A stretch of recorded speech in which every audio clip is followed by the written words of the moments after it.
আসসালামু আলাইকুম প্রিয় বন্ধুরা আমার। আমি আছি ছাদের উপরে। আজকে ডিব্রুগড় শহরটা এরকম একটা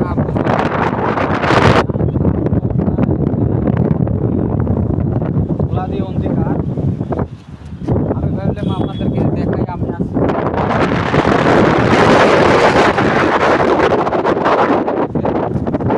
ডিব্রুগড় শহরটা এমন একটা পরিষ্কার জায়গা। আজকে এমন আবহাওয়ার কারণে মানে পুরো শহরটাই আজকে মানে ধুলে দিয়ে অন্ধকার হয়েছে।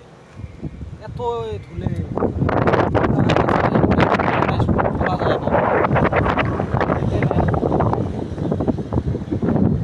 সারা শহর একদম পুরা ধুলা দিয়ে অন্ধকার।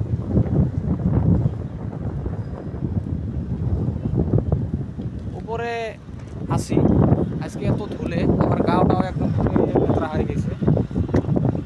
আশা করি দেখতে পারলেন, যাই যেখান থেকে আসেন দেখতে পারলেন আমি আছি ডিব্রুগড়। আশা করি ভালো লাগলো। আল্লাহ হাফেজ।